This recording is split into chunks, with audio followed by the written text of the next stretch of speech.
This is Occupy Your Mind. I'm EllaRose Cherry from Brooklyn, performing and activist from New York.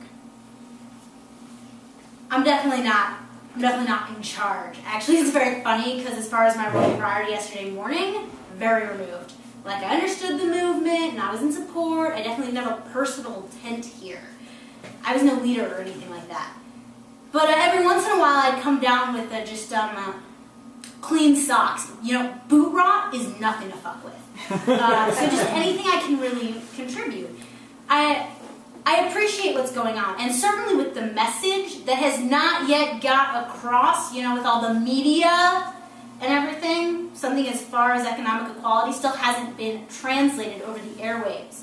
So, you know, residents were showing up here today and were like, get a job, you don't respect authority. And I'm like, my father's a police officer for over 35 years. I have 2 jobs. Like, you obviously don't know what's going on. You don't have a message. And it's really not your fault. But when I found out that in the wee hours of the morning that everyone was forcibly roomed out, I just, like, immediately came down here. It's so ironic, you know, it's like, we're going to clean up this park, and it smells like Clorox and broken constitutional amendments. But, you know, not give you any garbage bins? There's no trash. You see that?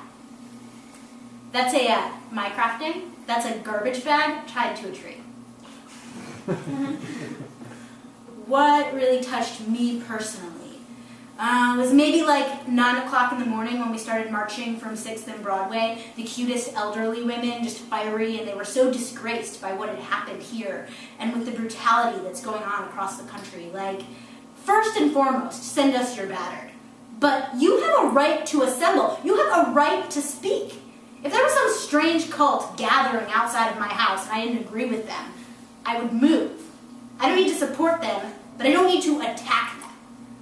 People were especially, it seemed like to me, Republicans were like very, especially during the Bush administration, like, be patriotic. If you don't like it, fucking leave. And I was like, okay, well, I'm not going to leave because, like, I have a similar faith and hope that things will become the America that, like, I knew it could be. Although that America hasn't come, I haven't stopped hoping that, like, we can one day have prosperity and that I might be able to own my own house or drive my own car, and that a war we're leading in gas one day, maybe, like, alternative fuel is affordable. Like, it's insane.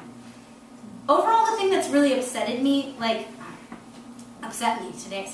is just seeing, like, the press's presence. Because they really came in full force to see what's going on today, because it made big news that everyone was evicted. But it's their job to cover a story. And if people who live 2 blocks away don't know the message, then what is it that you're covering? When was the last time you covered something in Afghanistan? Because one of my best friends has been fighting there for over a year. He had a baby boy he still hasn't met. But I bet my last dollar that if he was in the States, he'd be sitting right next to me, you know? To be honest with you, I've been here for so long, and it looked as if really nothing was going to happen in the immediate future, so I went down the block, and as you can see, I'm not wearing a coat, and I just, like, killed some Jameson and headed back here. I saw a woman get punched in the face on the North Street of the park by a police officer, and then later arrested, actually just, like, moments later arrested. And I had to restrain one of my childhood best friends because he became irate. And, you know, his personal history is for him to tell you. But to see a woman disrespected like that, he lost it. And they were about to, like, put the little plastic cuffs on him, too, and tote him away. And I just had to, like, bear hug him and be like, choose your battles. We need all the people we can right now. And you just have to turn a shoulder and pretend you don't see it. It's surreal.